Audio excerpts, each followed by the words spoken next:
Here we have a 1911 Underwood No.4 Antique Desktop typewriter. The ultimate classic antique typewriter. Dominated the market for about 30 years back in the early 1900s. This model, the No.3 and the No.5, have pretty much all the same characteristics, just little tiny differences in some of the functions. I'm going to show you how to use all the functions and make sure they all work. Here are your margins up front here. You just pinch them and move them where you want them. You're going to want them to be after these finger holders, in between them so it doesn't type over them. So I'm going to move that a little bit.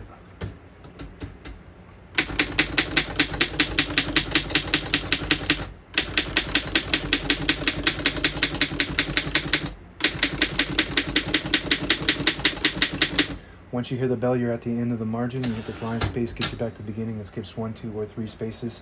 Right now we have it on single, but if you want double, you just flip that switch right above the line space. Down 1, there's a 1, 2, and a 3 marker up there to tell you which one you're on. And if you have it on double, it'll skip 2 spaces. If you have it on triple, it'll skip 3. We're going to keep it on single for now and go to the next line and finish typing.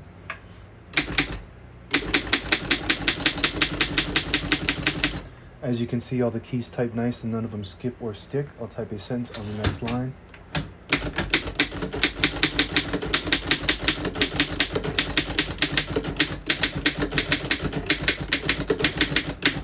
Very nice typing machine. This is one of my favorites, the most popular model that I ever have in stock. They usually go pretty quick. The print looks really nice and the typing feels really nice, very sturdy. It's a lot more sturdy than a portable typewriter because it's heavier. It's just, you can just hit it as hard as you want and it won't move. To pull the paper out easy, you just flip this switch down on the right side there. And it unlocks the rollers, allowing you to pull the paper out easier and load thicker paper like carbon copy or cardstock. And you want to make sure you flip that back up before you load the next page, or else it won't load properly. You got a backspace here on the left side, works good. Shift key on both sides, and the right side is the shift lock. It automatically will shift lock when you hit it. To clear it, you just hit the other shift button. It's got a tab function. Tab sets are in the back. And once you hit the tab, it'll stop at those. Here are your tabs right here. This is where it will stop. So you just push it down and move it where you want it, and it'll fit right into these notches. And if you're not using one of them, then you just can put it off to the side over here. And it's got 1, 2, 3, 4 options for your tabs. This wheel here is your direction control, and you can wind the ribbon. So if you have it pushed in, it'll pull to the left side. If you have it pulled out like that, it'll pull to the right side. And you got to make sure that it's pulling to the correct side, or else your ribbon vibrator will jam up and cause your typewriter to malfunction. It's easy just to change the direction, so either push in or pull out. And when you have it out, it's to the right. When you have it in, it's to the left. Right now, all the brand new ribbon is on the left side. It's actually on the right side on this one. So we're going to push it in so it pulls to the left.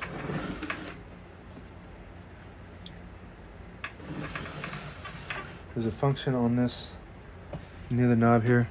If you push that lever up, it stops the spacing when you turn the knob, and when you have it down, you'll hear the spacing. That's 1 space each click. That works good. This will tighten your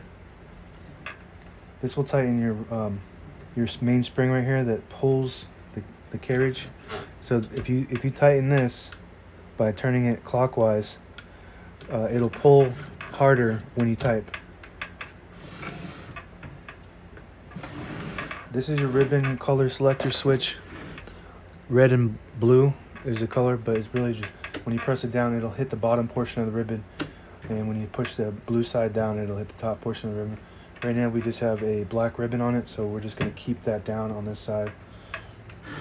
And that is about it. Now available on eBay or Etsy. Search Brooksaw Antiques.